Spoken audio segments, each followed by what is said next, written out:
Stellar Transformations, episode 357. Untuk melihat video selengkapnya, sahabat bisa kunjungi playlist yang telah disediakan. Yuk mari, kita berimajinasi bersama dan masuk ke alur ceritanya.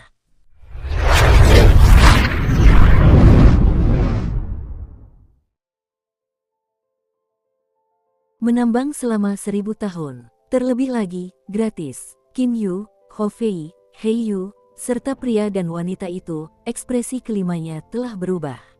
Namun, kelimanya tidak bereaksi secara drastis. Mereka semua masih bisa dianggap tenang. Bagus sekali. Para pendaki yang telah berlatih keras selangkah demi selangkah hingga akhirnya mencapai alam ilahi ini, mereka jauh lebih tenang daripada mereka yang tumbuh di alam ilahi. Huang Su tersenyum dan berkata, "Kupikir aku juga harus memberi kalian pelajaran." Huang Su menatap seorang prajurit sederhana dan jujur di belakangnya. Dia berkata, "Ketiga, sesuai aturan, aku akan membawa 4 orang bersamaku untuk mengantarkan orang-orang ini ke tambang batu spiritual ilahi. Kau tetap di sini, mungkin saja akan ada lebih banyak pendaki yang datang nanti." "Baik, Kapten," angguk prajurit yang tampak sederhana dan jujur itu. Tak lama kemudian, Huang Su memilih 4 prajurit untuk ikut bersamanya. Dari keempat prajurit itu, 2 laki-laki dan 2 perempuan. Wanita tercantik Liu Fei adalah salah satunya. Hal ini menyebabkan kelima prajurit yang tersisa bergumam pelan. Kelima prajurit itu, dengan Huang Su sebagai pemimpinnya, memimpin Qin Yu dan 4 pendaki lainnya menuju jalan ke tambang batu spiritual ilahi. Kelima prajurit alam ilahi dan kelima pendaki terus melanjutkan perjalanan mereka. "Liu Fei, ceritakan sedikit tentang hal-hal dasar di alam ilahi," perintah Huang Su dengan santai. Liu Fei mengangguk, kemudian dia menoleh ke Qin Yu dan yang lainnya dan berkata, "Dibandingkan dengan alam ilahi, ruang kosmik asal kalian semua hampir tidak memiliki batasan. Kalian semua, dengarkan baik-baik apa yang akan saya sampaikan. Jika kalian sampai memperolok diri sendiri di masa depan, kalian tidak bisa menyalahkan saya." Kelima pendaki itu mengangguk. "Alam ilahi dapat dianggap sebagai wilayah yang sangat luas," kata Liu Fei sambil tersenyum. Kelima pendaki itu mulai mengerutkan kening. Dari ingatan mereka, terlepas dari apakah itu alam fana atau ruang kosmik tingkat tinggi seperti alam abadi, iblis, dan setan, semuanya adalah ruang angkasa tak terbatas. Jadi, bagaimana mungkin alam ilahi ini berupa daratan? Qin Yu dan saudara-saudaranya berpura-pura bingung, sedangkan 2 orang lainnya benar-benar bingung. "Alasan mengapa saya mengatakan alam ilahi dapat dianggap sebagai tanah yang sangat luas adalah karena di sekeliling tanah ini terdapat lautan yang hampir tak berujung. Adapun seberapa luas lautan ini sebenarnya, tidak banyak orang yang tahu. Mungkin Raja Dewa mengetahuinya," kata Liu Fei sambil tersenyum. "Meskipun lautan sangat luas, 99% penduduk alam ilahi tinggal di daratan. Lautan praktis dapat diabaikan sepenuhnya. Itulah mengapa saya mengatakan bahwa alam ilahi dapat dianggap sebagai daratan yang sangat luas," lanjut Liu Fei. Qin Yu, Hou Fei, dan He Yu sebenarnya sudah sedikit memahami keadaan umum di alam ilahi. Semua itu adalah hal-hal yang berhasil mereka pelajari di alam abadi, iblis, dan setan ketika Qin Yu bertanya kepada Paman Fu. Kedelapan kekuatan besar alam ilahi semuanya juga terletak di tanah alam ilahi. Liu Fei berbicara terus terang dengan penuh keyakinan. Dengan nada tidak puas, Huang Su berkata, "Liu Fei, mereka tidak perlu tahu tentang hal-hal ini. Lebih baik aku yang menjelaskannya kepada mereka." Huang Su melirik Qin Yu dan mereka. "Dengarkan baik-baik, ruang di alam ilahi sangat stabil. Pada saat yang sama, batasan yang ditimbulkan oleh ruang tersebut sangat besar. Aku menduga kalian semua juga telah merasakannya. Di sini, kalian bahkan tidak mungkin bisa terbang." Qin Yu dan keempat orang lainnya mengangguk. Bahkan Qin Yu sendiri pun tidak mampu terbang. "Aku bisa memberitahumu semuanya. Di alam ilahi, kau hanya bisa terbang setelah menjadi dewa langit tingkat rendah. Senior, ada berapa tingkatan berbeda para ahli di alam ilahi?"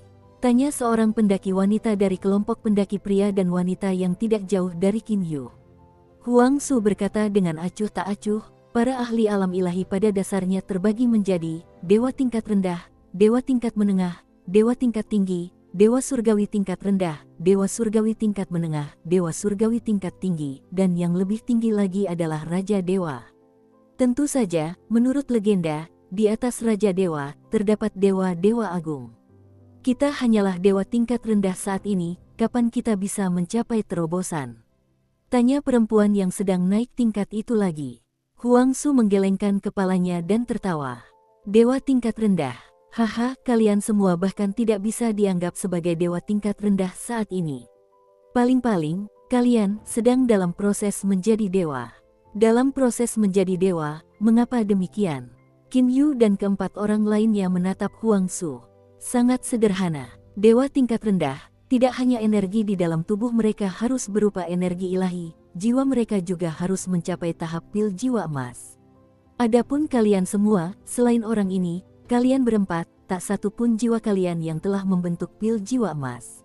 Kata Huangsu sambil menunjuk Qin Yu. Seketika itu juga, pria dan wanita itu menoleh ke arah Qin Yu.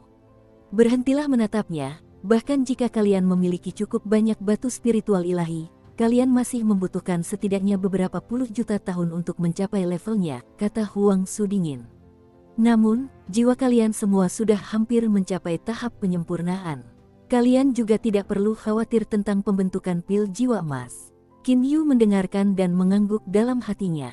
Level jiwa adalah yang paling sulit untuk ditingkatkan. Setelah menghabiskan waktu bertahun-tahun yang tak terhitung jumlahnya, kalian semua mungkin bisa menjadi dewa tingkat tinggi.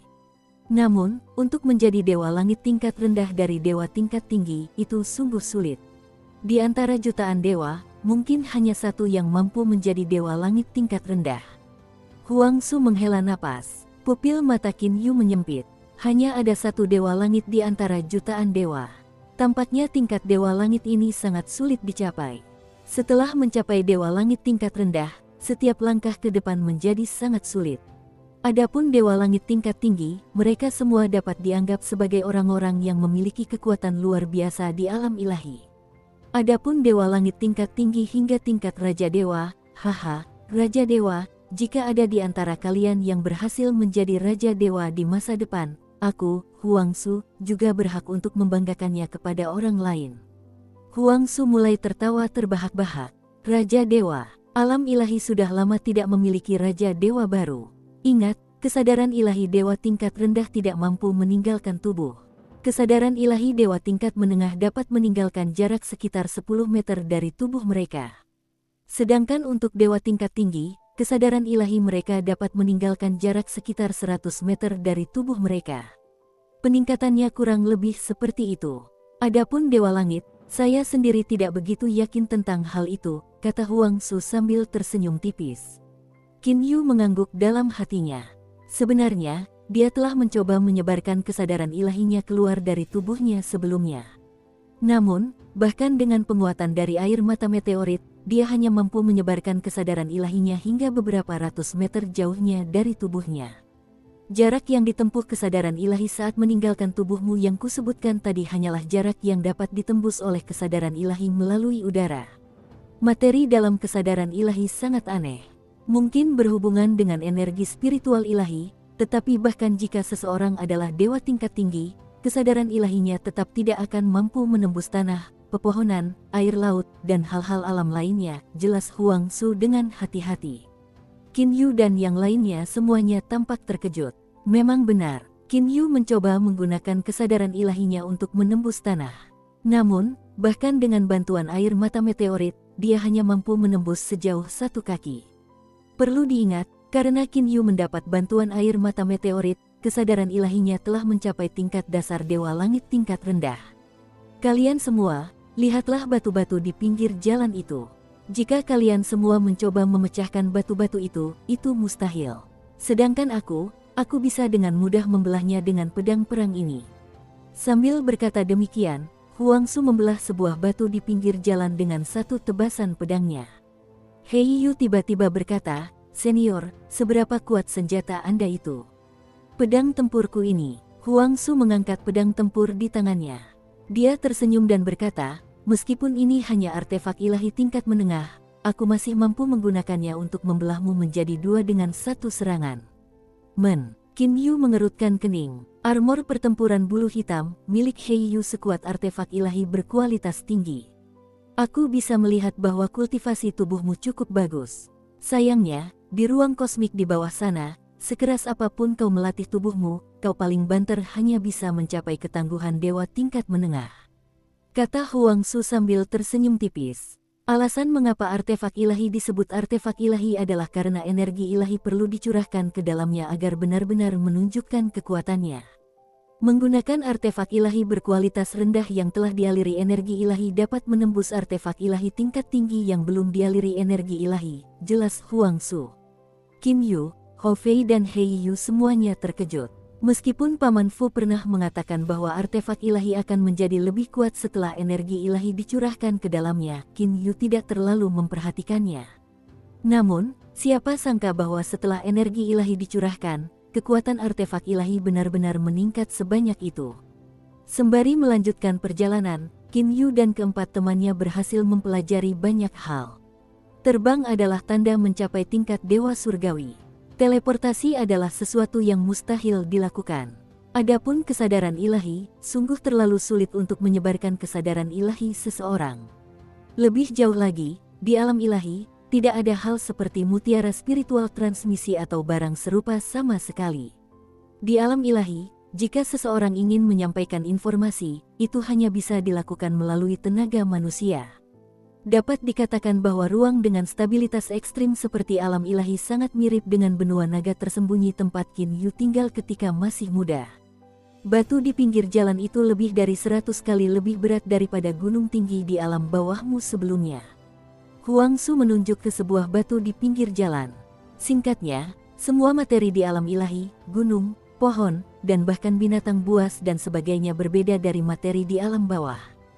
Huang Su tersenyum dan berkata, "Baiklah, kalau begitu, saya akan meminta Liu Fei untuk menjelaskan kepada kalian tentang perhitungan waktu di sini." Liu Fei mengangguk. Di alam ilahi, ada siang dan malam.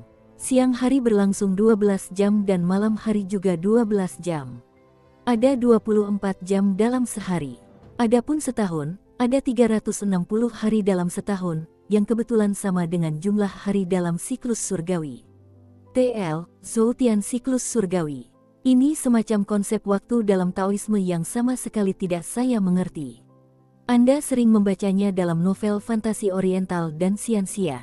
Ada siklus surgawi besar dan siklus surgawi kecil. Keduanya berkaitan dengan transfer qi melalui tubuh. Begitu Liu Fei mengucapkan kata-kata itu, Qin Yu tak kuasa menahan keterkejutannya. Metode yang digunakan alam ilahi untuk menghitung waktunya sangat mirip dengan metode yang digunakan benua naga tersembunyi. Bagaimana mungkin alam ilahi memiliki siang dan malam? Tanya Qin Yu. Melihat Qin Yu bertanya, Liu Fei tersenyum tipis kepada Qin Yu. Jelas, kekuatan Qin Yu telah memenangkan kesan yang baik dari Liu Fei. Liu Fei menunjuk ke selatan lalu menunjuk ke utara. Ada total 8 kaisar bijak agung di alam ilahi. Di antaranya, kota lensa cahaya Kaisar Bijak Agung Selatan memancarkan cahaya siang selama 12 jam setiap hari. Adapun kota salju terapung Kaisar Bijak Agung Utara setiap hari memancarkan tirai gelap malam selama 12 jam. Cahaya siang dan tirai gelap malam kebetulan menyala pada waktu yang berbeda. Begitu cahaya siang dipancarkan, seluruh alam ilahi akan disinai cahaya.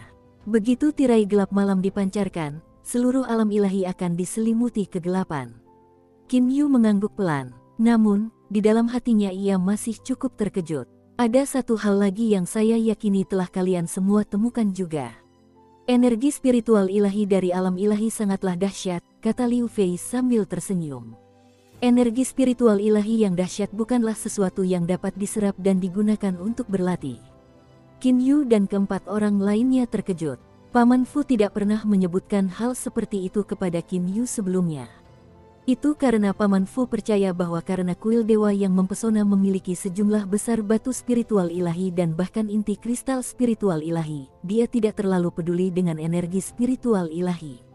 Tadi ketika aku mencoba menyerapnya, aku gagal.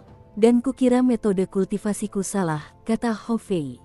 Liu Fei menggelengkan kepalanya dan berkata sambil tersenyum, di alam ilahi, hanya energi spiritual ilahi di dalam kota yang tenang. Seseorang hanya dapat menyerap energi spiritual ilahi dan berlatih ketika berada di dalam kota. Adapun di luar kota, daerah-daerah yang dekat dengan kota sedikit lebih baik. Namun, semakin jauh dari kota, semakin ganas energi spiritual ilahi tersebut.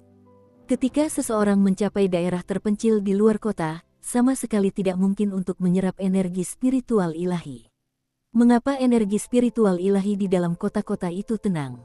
Tanya Qin Yu. Liu Fei menggelengkan kepalanya dan berkata, yang kutahu hanyalah Kaisar Bijak Timur Jauh memiliki 64 kota di bawah kekuasaannya.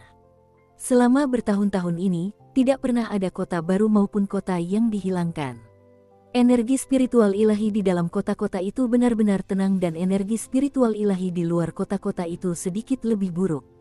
Namun, semakin jauh dari kota-kota itu, semakin ganas dan kacau energi spiritual ilahi tersebut. Mungkin ke-64 kota ini memiliki alasan khusus mengapa mereka memiliki energi spiritual ilahi yang tenang. Qin Yu memiliki beberapa spekulasi dalam hatinya. Jelaslah, pembangunan kota-kota di alam ilahi tidak hanya dibuat dengan menggunakan batu. Mungkin ada beberapa metode khusus. Jadi, ketika seseorang berlatih di alam ilahi, aspek terpenting adalah batu spiritual ilahi.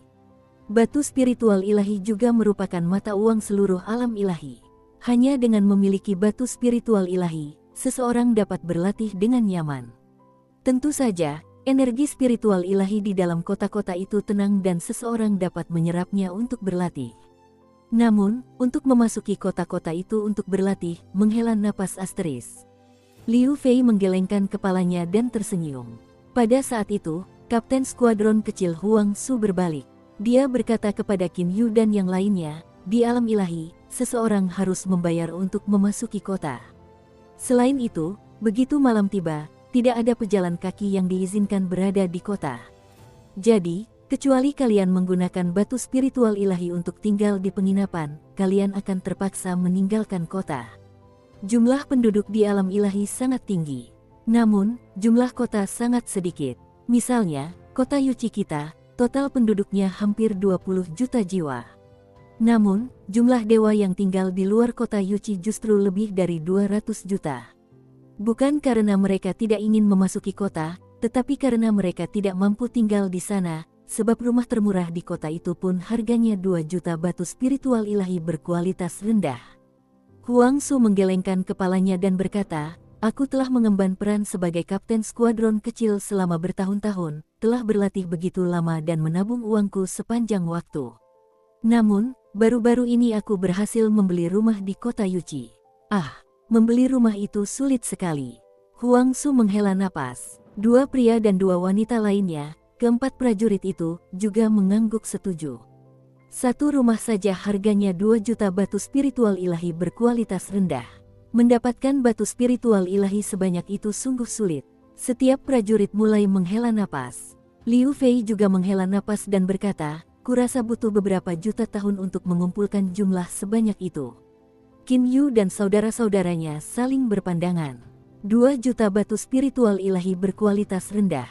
Apakah itu banyak? 1 kristal esensi spiritual ilahi setara dengan 100 batu spiritual ilahi berkualitas tinggi, yang setara dengan 10.000 batu spiritual ilahi berkualitas tinggi, yang pada gilirannya setara dengan 1 juta batu spiritual ilahi berkualitas menengah, dan kemudian setara dengan 100 juta batu spiritual ilahi berkualitas rendah. Adapun kuil dewa yang mempesona, kuil itu memiliki cukup banyak esensi kristal spiritual ilahi dan tumpukan besar batu spiritual ilahi berkualitas tinggi. 2 juta batu spiritual ilahi berkualitas rendah hanyalah hal sepele. Namun, Qin Yu dan saudara-saudaranya telah lupa. Seperti apakah sebenarnya sosok dewa pengrajin Cheu Yuan itu? Dia adalah pengrajin artefak nomor 1 di alam ilahi. Bahkan Raja Dewa pun harus memperlakukannya dengan sopan santun dan datang secara pribadi untuk memintanya memurnikan atau membuat artefak untuk mereka. Dia adalah orang yang sangat luar biasa. Dalam hal jumlah harta yang dimilikinya, dia bahkan bisa membeli seluruh kota Yuchi dan masih memiliki uang sisa. Wajar juga jika Paman Fu tidak peduli dengan hal-hal semacam ini dan tidak menyebutkannya kepada Qin Yu. Setelah berjalan sekitar 16 jam, pada hari kedua ketika cahaya siang tiba, Qin Yu dan mereka sampai di tujuan mereka. Tambang batu spiritual ilahi.